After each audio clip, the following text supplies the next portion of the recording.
ಬೆಂಗಳೂರು ಕೇಂದ್ರ ನಗರ ಪಾಲಿಕೆಯಿಂದ ಕಾರ್ಯಾಚರಣೆ Trinity ಜಂಕ್ಷನ್ನಿಂದ MG ರಸ್ತೆ ಎಂಜಿ ಉದ್ಯಾನವನದವರೆಗೂ ಕೂಡ 100 ಅಡಿ ಇಂದಿರಾನಗರದಿಂದ ದೊಮ್ಮಲೂರು ಫ್ಲೈಓವರ್ ವಿವೇಕಾನಂದ ಮೆಟ್ರೋ ನಿಲ್ದಾಣದಿಂದ ಬೆನಗನಹಳ್ಳಿ ರೈಲ್ವೆ ಸೇತುವೆಯವರೆಗೆ ಅಶೋಕ ಪಿಲ್ಲರ್ನಿಂದ ಮಾಧವನ್ ಪಾರ್ಕ್ವರೆಗೆ ತೆರವು ಕಾರ್ಯಾಚರಣೆ ನಡೆಯುತ್ತೆ. 8ನೇ ಮುಖ್ಯ ರಸ್ತೆ ಕನಕನಪಾಳ್ಯ ರಸ್ತೆಯಿಂದ 15ನೇ ಅಡ್ಡ ರಸ್ತೆ ಜಯನಗರ 9ನೇ ಮುಖ್ಯ ರಸ್ತೆ ಕನಕನಪಾಳ್ಯ ರಸ್ತೆಯಿಂದ 15ನೇ ಅಡ್ಡ ರಸ್ತೆ. ಇದು ಯಾವ ಭಾಗದಲ್ಲಿ ತೆರವು ಕಾರ್ಯಾಚರಣೆ ಎಷ್ಟರ ಮಟ್ಟಿಗೆ ನಡೆಯುತ್ತೆ ಅನ್ನೋ ಡೀಟೇಲ್ಸ್.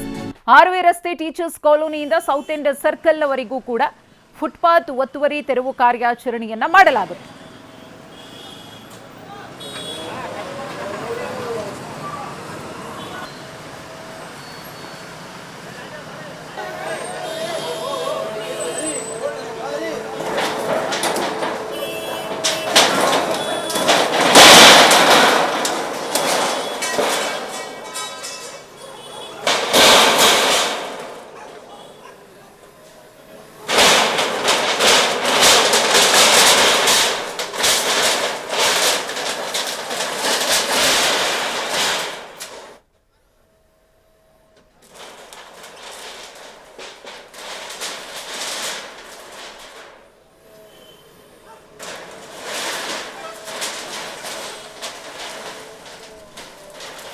ಮಾಹಿತಿಯನ್ನ ಕೊಡ್ತಾ ಇದ್ರು ನಮ್ಮ ಪ್ರತಿನಿಧಿ ಲಕ್ಷ್ಮೀ ನರಸಿಂಹ. ಸದ್ಯದ ಸ್ಥಿತಿಗತಿಯ ಬಗ್ಗೆ ತಾವು ವಿವರಿಸ್ತಾ ಇದ್ರಿ, ಮುಂದುವರಿಸಿ.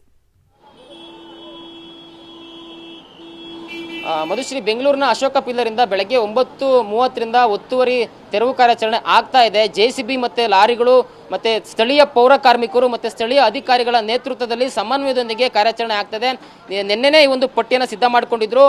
ಕೇಂದ್ರ ನಗರ ಪಾಲಿಕೆ ಯಾವ್ಯಾವ ವಲಯದಲ್ಲಿ ಎಲ್ಲಿಂದ ಎಲ್ಲಿವರೆಗೂ ಫುಟ್ಪಾತ್ ಅತಿಕ್ರಮಣ ಆಗಿದೆ, ಎಲ್ಲಿಂದ ಎಲ್ಲಿವರೆಗೂ ಅತಿಕ್ರಮಣ ತೆರವು ಮಾಡಬೇಕು, ಯಾವ ರೀತಿ ತೆರವು ಮಾಡಬೇಕು, ಯಾವ ರೀತಿ ಸಿದ್ಧತೆಗಳಿರಬೇಕು, ಯಾರೆಲ್ಲ ಈ ಒಂದು ಉಪಸ್ಥಿತರಿರಬೇಕು ಅನ್ನೋದನ್ನು ಕೂಡ ಸಿದ್ಧತೆಯನ್ನ ಮಾಡಿಕೊಂಡು ಇವತ್ತು ಬೆಳಗ್ಗೆ 9:30 ಕಾರ್ಯಾಚರಣೆ ಶುರು ಮಾಡಿದ್ದಾರೆ. ಸಾಕಷ್ಟು ವಾಗ್ವಾದಗಳು ಕೂಡ ಆಗ್ತಾ ಇದೆ, ಸಾಕಷ್ಟು ಒಂದು ಮಟ್ಟದ ಗಲಾಟೆಗಳು ಕೂಡ ಆಗ್ತಾ ಇದೆ. ಹೀಗಾಗಿ ಮುಂಜಾಗ್ರತಾ ಕ್ರಮವಾಗಿ ಸ್ಥಳೀಯ ಪೊಲೀಸರು, ಟ್ರಾಫಿಕ್ ಪೊಲೀಸರು ಕೂಡ ಸ್ಥಳದಲ್ಲೇ ಇದ್ದಾರೆ. ಯಾವುದೇ ರೀತಿಯ ಅವಘಡ ಆಗಬಾರ್ದು, ಯಾವುದೇ ರೀತಿಯ ಗಲಾಟೆಗಳು ಆಗಬಾರ್ದು ಅಂತ ಹೇಳಿ. ಯಾಕಂದ್ರೆ ಕಟ್ಟುನಿಟ್ಟಿನ ನಿರ್ದೇಶನ ಇದೆ, ಸುಪ್ರೀಂ ಕೋರ್ಟ್ ನಿರ್ದೇಶನ ಇದೆ.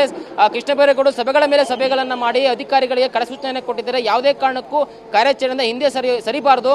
ಯಾಕಂತಂದ್ರೆ ಫುಟ್ಪಾತ್ ಇರ್ತಕ್ಕಂಥದ್ದು ಸಾರ್ವಜನಿಕರ ಆಸ್ತಿ, ಅದು ಯಾರ ಆಸ್ತಿನೂ ಅಲ್ಲ, ಅದನ್ನ ಸಂರಕ್ಷಣೆ ಮಾಡಬೇಕು. ಬೆಂಗಳೂರಿನಲ್ಲಿ ಇರ್ತಕ್ಕಂಥ 13,000 ರಸ್ತೆಯ ಫುಟ್ಪಾತ್ ಅನ್ನ ಸಂರಕ್ಷಣೆ ಮಾಡಬೇಕು. ಅದರ ಮೊದಲ ಹಂತವಾಗಿ ಈಗ ಕನಿಷ್ಠ 20% ಅಂದ್ರೆ ಅದರಲ್ಲಿ 2,000 ಕಿಲೋಮೀಟರ್ ರಸ್ತೆಯ ಫುಟ್ಪಾತ್ ಅನ್ನ ನಾವು ಸಂರಕ್ಷಣೆ ಮಾಡಬೇಕು. ಅದನ್ನ ಪಾದಚಾರಿಗಳಿಗೆ ಮುಕ್ತ ಸಂಚಾರಕ್ಕೆ ಅವಕಾಶ ಮಾಡಿಕೊಡ್ಬೇಕು ಅಂತಕ್ಕಂಥ ನೀವು ಇಲ್ಲೇ ನೋಡ್ತಾ ಇದ್ದೀರಾ. ಇಲ್ಲೊಂದು Saraswati Parikrama centre of learning ಒಂದು ಸ್ಕೂಲ್ ಮುಂಭಾಗ ಒಂದು ಕನ್ಸ್ಟ್ರಕ್ಷನ್ಗೋಸ್ಕರ ಒಂದು ಮೆಟೀರಿಯಲ್ ತಂದಿಟ್ಕೊಂಡಿದ್ರು, ಆ ಕಂಬಿಗಳನ್ನ ತಂದಿಟ್ಕೊಂಡಿದ್ರು, ರಾಡನ್ನು ತಂದಿಟ್ಕೊಂಡಿದ್ರು, ಜಲ್ಲಿಕಲ್ಲನ್ನು ತಂದಿಟ್ಕೊಂಡು ಇದು ಕೂಡ ಫುಟ್ಪಾತ್ಗೆ ತೊಂದರೆ ಆಗ್ತಾ ಇದೆ ಅಂತೇಳಿ ಅದನ್ನು ಕೂಡ ತೆರವು ಮಾಡತಕ್ಕಂಥ ಕೆಲಸವನ್ನು ಮಾಡ್ತಾ ಇದ್ದಾರೆ ಪಾಲಿಕೆ ಸಿಬ್ಬಂದಿ. JCB ಮೂಲಕ ಅದನ್ನು ಎಚ್ಚಕ್ಕಂತ ಕೆಲಸ ಮಾಡ್ತಾ ಇದ್ದಾರೆ. ಮಾರ್ಷಲ್ ಕೂಡ ಸ್ಥಳದಲ್ಲೇ ಇದ್ದಾರೆ.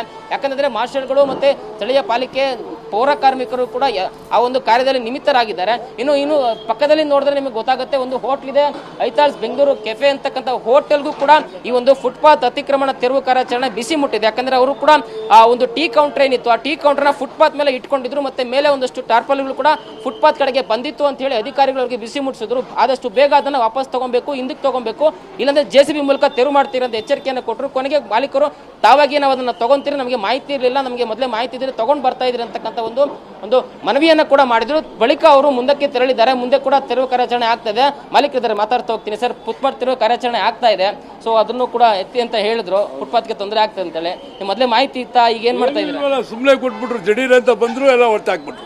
ಈಗ ಏನ್ ಮಾಡ್ತೀರಾ? ಏನ್ ಮಾಡೋದೇನು, ಇದೆಲ್ಲ ತೆಗೆದು ಬೇರೆ ಕಡೆ ಶಿಫ್ಟ್ ಮಾಡಿಸ್ಬೇಕಷ್ಟೇ. ಈಗ ಮೇಲೆ ಒಂದು ಟಾರ್ಪಲ್ ಕೂಡ ಮೇಲೆ ಈಚೆ ಕಡೆಗೆ ಬಂದಿದೆ, ಅದನ್ನ ಬಿಚ್ತಾ ಇದ್ದೀನಿ. ಏನ್ ಹೇಳ್ತೀರಾ? ಫುಟ್ಪಾತ್ ತೆರವು ಕಾರ್ಯಾಚರಣೆ ಆಗ್ತದೆ, ಎಲ್ಲ ಕಡೆಗೂ ಆಗ್ತಾ ಇದೆ. ಯಾಕಂದ್ರೆ ಫುಟ್ಪಾತ್ ಅನ್ನೋದು ಬೇಸಿಕ್ ರೈಟ್ಸ್ ಪಾದಚಾರಿಗಳು ಬೇಕು ಅಂತ ಏನ್ ಹೇಳ್ತೀರಾ? ಆಗನ್ಬಿಟ್ಟು ಇರೋ ವ್ಯಾಪಾರಿಗಳ ಮೇಲೆ ಹೊಟ್ಟೆ ಮೇಲೆ ಹೊಡಿಬಾರ್ದು. ಒಂದು 8 ದಿನ ಮುಂಚೆನೆ ಹೇಳ್ಬೇಕು. ಪೇಪರ್ ಬಂದ್ಬಿಟ್ರೆ ಎಲ್ಲರೂ ಓದ್ತಾರೆ ಪೇಪರ್ನ. ಇವತ್ತು ಯಾರು ಮೊಬೈಲ್ ನೋಡೋವಾಗ ಯಾರು ಪೇಪರ್ ಓದ್ತಾರೆ? ಎಲ್ಲ ಒಂದು 8 ದಿನ ಮುಂಚೆ ಎಲ್ಲರಿಗೂ ಒಂದೊಂದು ನೋಟಿಸ್ ಕೊಟ್ಬಿಟ್ಟಿದ್ರೆ ಮಾಡೋರು ಮಾಡ್ತಾರೆ. ಯಾವಾಗ ನೀವು ಕಾರ್ಯಾಚರಣೆ ಮಾಡಿದ್ರೆ ಚಂದ. ಹೊಸ CM ಬರ್ತಾರೆ, ಹೊಸ ಮಿನಿಸ್ಟರ್ ಬರ್ತಾರೆ, ಎಲ್ಲ ಕಿತ್ತಾಕ್ತಾರೆ. ಕಾರ್ಯಾಚರಣೆ ಮಾಡೋದು ಓಕೆ, ಬಟ್ ಅಂದ್ರೆ ಮುಂಜಾಗ್ರತಾ ಕ್ರಮವಾಗಿ ಒಂದಷ್ಟು ನಮಗೆ ಮಾಹಿತಿ ಕೊಟ್ಟಿದ್ರೆ ನಾವು ಕೂಡ ಅದನ್ನ ತಗೊಳ್ತಾ ಇದ್ರಿ. ಬಟ್ ನಮಗೆ ಸರಿಯಾದ ಮಾಹಿತಿ ಇಲ್ಲ ಅಂತಕ್ಕಂಥ ಮಾತುಗಳನ್ನ ಹೋಟೆಲ್ ಮಾಲೀಕರು ಹೇಳ್ತಾ ಇದ್ದಾರೆ. ಸದ್ಯಕ್ಕೆ ಬರದಿಂದ ಸಾಗ್ತಾ ಇದೆ. ಸೊ ಯಾವುದೇ ಒಂದು ಮನವಿ ಕೂಡ ಅವರು ಅಷ್ಟಾಗಿ ಬಗ್ತಾ ಇಲ್ಲ. ಯಾಕಂದ್ರೆ ಒಂದು ಕಠಿಣ ಸೂಚನೆ ಇದೆ, ಕಾರ್ಯಾಚರಣೆ ಆಗ್ಲೇಬೇಕು. ಯಾವುದೇ ರೀತಿಯ ಒತ್ತುವರಿಯನ್ನ ಸಹಿಸಲ್ಲ ಅಂತಕ್ಕಂಥ ಒಂದು ಜಿಬಿಯ ಹೇಳಿರೋದ್ರಿಂದ ಈಗ ಅಶೋಕ ಪಿಲ್ಲರ್ ಇಂದ ಶುರುವಾಗಿರ್ತಕ್ಕಂಥದ್ದು ಮಾಧವನ್ ಪಾರ್ಕ್ ವರೆಗೆ ಈ ಒಂದು ಫುಟ್ಪಾತ್ ಒತ್ತುವರಿ ತೆರವು ಕಾರ್ಯಾಚರಣೆ ಆಗ್ತಾ ಇದೆ. ಜೆಸಿಬಿಗಳು ಕೂಡ ಬೆಳಗ್ಗೆಯಿಂದ ಗರ್ಜನೆ ಮಾಡ್ತಿದ್ದಾರೆ.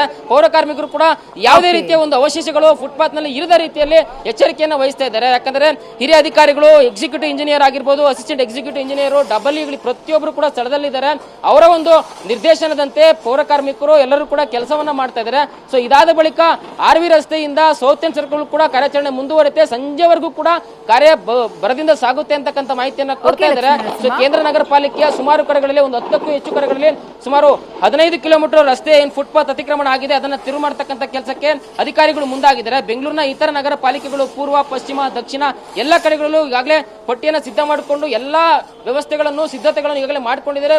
ಕಾರ್ಯಾಚರಣೆ ಕೂಡ ಶುರುವಾಗಿದೆ. ಒಟ್ಟಿನಲ್ಲಿ ಬೆಂಗಳೂರಿನರ್ತಕ್ಕಂಥ 2000 ಕಿಲೋಮೀಟರ್ ರಸ್ತೆ ಫುಟ್ಪಾತ್ಗಳು ಉಳಿಬೇಕು.